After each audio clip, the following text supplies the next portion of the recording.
Welcome friends. तो आज का हमारा टॉपिक है टाइम एंड स्पेस कॉम्प्लेक्सिटी। आप घर में सभी कुछ ना कुछ काम करते होंगे, करते हैं ना।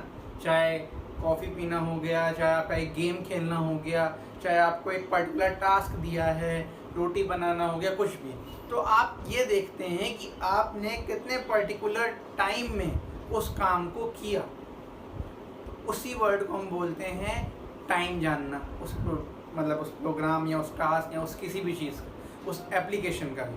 और उसने कितना जगह ली, है ना।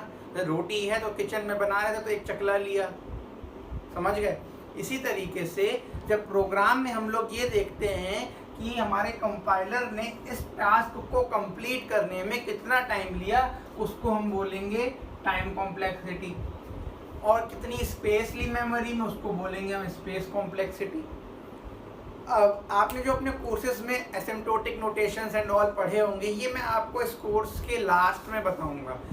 फिलहाल कोर्स के लिए मैं इसका एक टर्म यूज़ करने वाला हूँ जिसको मैं बोलता हूँ ऑर्डर ऑफ, या इसको शॉर्ट में लिख सकते हैं ऑर्डर ऑफ डैश। अब मैं इस वर्ड को जहाँ जहाँ यूज़ करूँगा, मैं वहाँ क्या यूज़ करूँगा, ऑर्डर ऑफ। अब इसके कुछ सिनेरियोज देखते हैं। जैसे ये एक एरे लिया है मैंने 8 एलिमेंट्स का, ठीक है। मुझे इसमें 20 ढूंढना है। क्या ढूंढना है? 20। तो मैं यहाँ से स्टार्ट किया, मैंने 1 नहीं है, 2 नहीं है, ऐसे करते करते कहाँ तक पहुँचे 6। तो जो हमारा कर्सर घूमा, मतलब ये जो हम लोगों ने ये बनाते हैं, इसको हम कहते हैं कर्सर। क्या कहते हैं? कर्सर। तो ये कर्सर घूमते घूमते घूमते घूमते घूमते घूमते जब यहाँ आया तो कितने स्टेप चल चुका था? 5 चल चुका था, अब 6 चल चुका था, सॉरी, ठीक है। तो अब जैसे मुझको ढूंढना है 22, क्या वो उसमें है, और वो सर्च करना स्टार्ट करेगा और पूरा चलेगा। तो ये कितनी बार चल रहा है, इसी से उसकी क्या जाना जाता है? Time complexity. अगर आप इस एरे के हर एलिमेंट को कम से कम एक बार विजिट कर रहे हैं तो ये कितना टाइम ले रहा है? मान लेते हैं एक टाइम को लेने के लिए हमको एक क्या लगता है, 1 यूनिट टाइम लेता है। कितना यूनिट टाइम लेता है? 1। कितना? 1 को विजिट करने में 1 यूनिट। तो ये 8 को विजिट करने में कितना यूनिट लेगा? 8 यूनिट। अगर इसका साइज कर दिया मैंने n, कि मतलब जितने भी एलिमेंट्स हो तो उतना साइज लेगा, n साइज लेगा।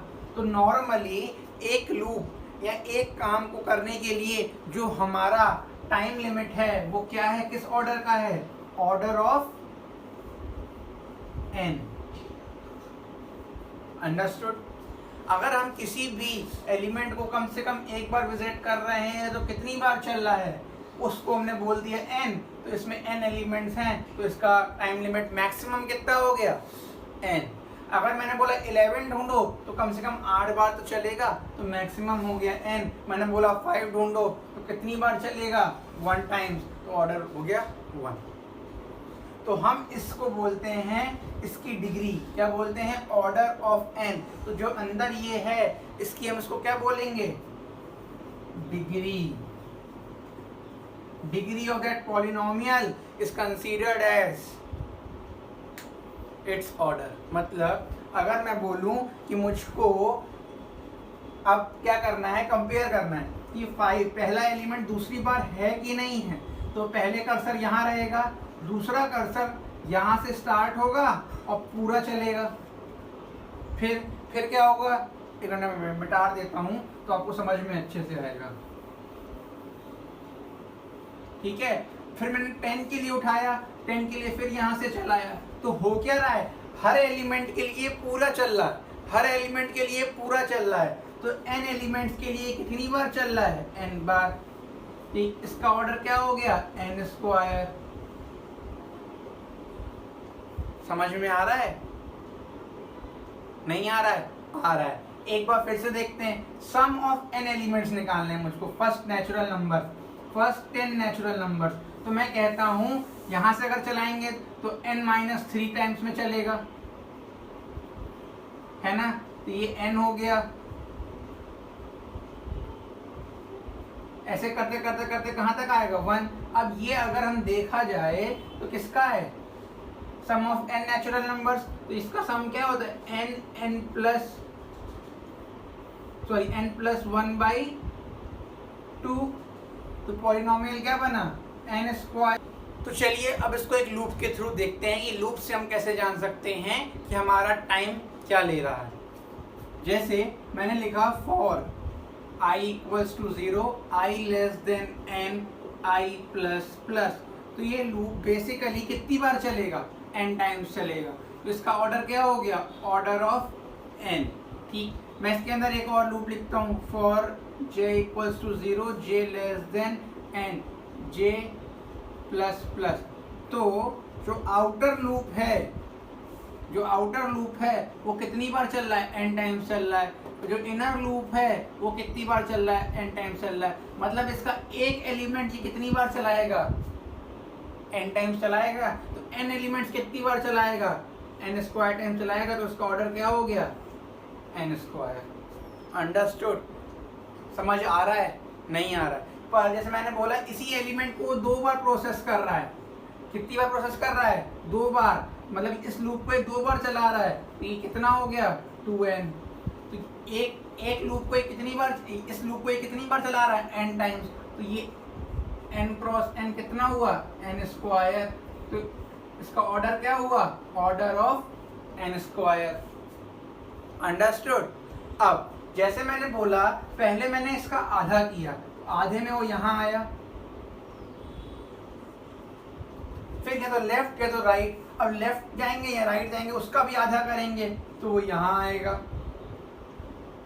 फिर आधा करेंगे फिर यहाँ आएगा। तो जितनी बार भी आधा करते हैं तब हमारा जो टाइम कॉम्प्लेक्सिटी होता है वो होता है लॉग हाफ। किस रेंज में कितनों का हो रहा है, n। ये हो गया तुम्हारा order of log two n। ठीक है। अब लूप से इसको कैसे पहचानेंगे, तो ध्यान दीजिएगा। लूप से इसको पहचानेंगे जब हमारा जो ये लूप है ये हर बार में क्या होता जा रहा होगा, i is equal to i/2। समझ गए, या n/2 इसको कर देते हैं, सॉरी हाँ, हमको इसको तोड़ना है ना, तो n is equal to n/2। तो हर बार में जो ये लूप है ये क्या करता जा रहा है, आधा करता जा रहा है अपने आप को। तो ये n, फिर जब n/2 इससे हाँ तब भी छोटा है, फिर n/2, फिर n/2, तो ये क्या करता जा रहा है, हर स्टेप में अपने आप को जब तक 1 नहीं हो जाएगा तब तक करता जाएगा। तो इसका जो ऑर्डर है वो हो जाएगा लॉग, कितना करता जा रहा है, आधा, तो मतलब 2, कितनी बार, n बार। ये तो चलिए अब मैं आपको जो कई टाइप के डेटा स्ट्रक्चर्स को मैंने रिप्रेजेंट करके दिखाया है, इनमें मैं आपको इनकी टाइम कॉम्प्लेक्सिटी बताता हूँ, फिर मैं इनकी आपको क्या बताऊँगा, स्पेस कॉम्प्लेक्सिटी।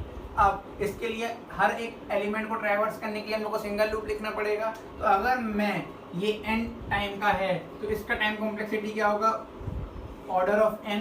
ठीक है। Same thing goes with linked list. ठीक है। अगर n एलिमेंट्स जुड़े हुए हैं तो हर को विजिट करने के लिए कितना टाइम लगेगा, n टाइम लगेगा। तो इसका भी हो गया ऑर्डर ऑफ n। अब यहाँ देखिए नंबर ऑफ रोज कितनी है, 4, 1 2 3 4। नंबर ऑफ कॉलम्स कितने, 4, 1 2 3 4। ठीक है। तो ये मैट्रिक्स किस फॉर्म का है, 4x4 का, मतलब ये 2D एरे है। तो 2D एरे में 4x4 हर एलिमेंट को पास करने के लिए हर एलिमेंट चाहिए, तो n क्रॉस n। तो इसका ऑर्डर क्या हो गया, ऑर्डर ऑफ n स्क्वायर। अब अगला क्या है, इसको कह सकते हो आप लोग क्या, एरे ऑफ लिंक्ड लिस्ट। क्या कह सकते हो, एरे ऑफ लिंक्ड लिस्ट। तो एरे ऑफ लिंक्ड लिस्ट में हमारे ये मान लीजिए m टर्म्स हैं और ये सारे एलिमेंट्स मिला के n है। तो हमने क्या किया, हमारा क्या हो गया, order of m plus n। ठीक है। तो जैसे अगर हम इसको कंसीडर ना करें इस हिस्से को, तो हमारा टाइम कॉम्प्लेक्सिटी कितना हुआ, ऑर्डर ऑफ n। क्यों, क्योंकि सबको जो ट्रैवर्स कर लिया तो कितने एलिमेंट्स थे, n एलिमेंट्स थे, तो ऑर्डर ऑफ n लिख सकते हैं। जैसे आप किसी, जैसे आप बाइक खरीदने गए, आप खरीदने गए थे लखनऊ से, ठीक है, लखनऊ से, और आप रहते कहाँ हो, कानपुर में रहते हो। तो आप जब लखनऊ से बाइक लेने गए तो आपने उसकी कुछ कॉस्ट दी होगी, पूरी कॉस्ट की बाइक पड़ी आपको 90,000 की, ठीक। फिर आपने कहा यार इसको ट्रांसपोर्ट में डालने से चला के ले जाते हैं, चला के ले जाते हैं। तो आपने क्या किया, वहाँ से गाड़ी स्टार्ट करी और कानपुर तक आ गए। कानपुर तक आने में आपका 1,000 रुपये का पेट्रोल लग गया। अब ये 1,000 का पेट्रोल आपका लग गया, वो आप कॉस्ट में जोड़ेंगे कि नहीं जोड़ेंगे, ये आप पे डिपेंड करता है। तो अगर आप जोड़ना चाह रहे हैं तो वो है ऑर्डर ऑफ m+n, मतलब इनको विजिट करना चाह रहे हैं कि क्या हुआ है, इन पे एड्रेस ही तो है। अगर ये एड्रेस विजिट कर रहे हैं, एक तरीके से इनका कंसिडरेशन नहीं है। अगर आप ये कह दें कि मुझे गाड़ी 90,000 की पड़ी तो वो 90,000 की पड़ी, अगर आप पूरी कॉस्ट जोड़ो तो 91,000 की पड़ी। It's negligible. तो बोलने ना बोलने में फ़र्क नहीं पड़ेगा, इसलिए इसको क्या बोलते हैं, ऑर्डर ऑफ n। अब आते हैं हम अपने अगले टॉपिक पे, जिसको हम बोलेंगे ट्री। ट्री का बेसिकली क्या हो रहा है, हाइट देखिए इस ट्री की, 1 2 3। अगर हाइट वाइज हम करते हैं तो इसका ऑर्डर होता है log ऑफ n। क्यों, क्योंकि हर स्टेप में देखिए number of elements divided by 2, number of elements divided by 2।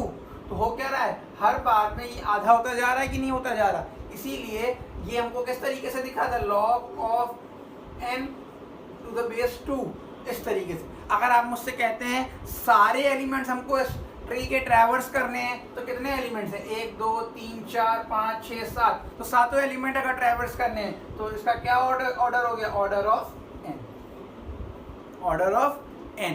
तो ये हमारी हो गई क्या, टाइम कॉम्प्लेक्सिटी। अब स्पेस कॉम्प्लेक्सिटी में आते हैं, कितने एलिमेंट्स हैं, 5 एलिमेंट हैं, तो इसका क्या होगा, टाइम कॉम्प्लेक्सिटी के साथ स्पेस कॉम्प्लेक्सिटी। स्पेस कॉम्प्लेक्सिटी भी होगा ऑर्डर ऑफ n के रूप में, इसका भी क्या होगा, ऑर्डर ऑफ n के रूप में। क्यों, कितने एलिमेंट्स हैं, n एलिमेंट्स है तो n स्पेसेस लेगा। इसका देखते हैं, n स्क्वायर लेगा, क्यों लेगा, क्यों, अगर जैसे 4 एलिमेंट है तो कितने एलिमेंट्स जा रहे हैं, 4 रोज में 16 जा रहे हैं, तो मतलब क्या हुआ, ऑर्डर n स्क्वायर। तो इसकी स्पेस कॉम्प्लेक्सिटी भी ऑर्डर ऑफ n स्क्वायर होगी। इसकी ऑर्डर क्या होगी, n ही होगी। क्यों, क्योंकि ये तो एड्रेसेस होल्ड कर रहे हैं, ये पॉइंट आउट बस कर रहे हैं, बाकी सब क्या है, लिंक लिस्ट। तो मेमोरी में किसकी स्पेस है, इसकी स्पेस है, तो इसका ऑर्डर क्या हो गया, ऑर्डर ऑफ n लास्ट। इसका टाइम कॉम्प्लेक्सिटी ये हो सकती है, पर इसका स्पेस कॉम्प्लेक्सिटी क्या होगी, ऑर्डर ऑफ n। क्यों, कितने एलिमेंट्स, 7 एलिमेंट्स हैं, तो ऑर्डर ऑफ 7 होता है, मतलब 7 स्पेसेस ले रहा है। अगर n एलिमेंट्स है तो ऑर्डर ऑफ n। तो स्पेस कॉम्प्लेक्सिटी और टाइम कॉम्प्लेक्सिटी, इस आसान शब्दों में आप किसी लेवल पे प्रोग्राम देख के भी जज कर सकते हो, उनका फंक्शन देख के भी जज कर सकते हो। इस तरीके से आप उसकी टाइम कॉम्प्लेक्सिटी निकाल सकते हो। तो अगले वीडियो में हम इसको कुछ प्रोग्राम्स के थ्रू देखेंगे, जो हम प्रोग्राम्स के जो प्रोग्राम लिखते हैं, फॉर लूप, ये लूप, इनको देख के हम टाइम कॉम्प्लेक्सिटी निकालना सीखेंगे और स्पेस कॉम्प्लेक्सिटी। Thank you. इस वीडियो में आपको कोई भी डाउट हो तो डिस्क्रिप्शन में बिल्कुल लिखें, और कमेंट्स में ये बताएं कि आपको ये वीडियोस जो हम दे रहे हैं वो पसंद आ रहे हैं कि नहीं, और डाउट्स भी आप कमेंट सेक्शन में हमको बोल सकते हैं। एंड इस वीडियो को लाइक शेयर एंड सब्सक्राइब करना ना भूलें।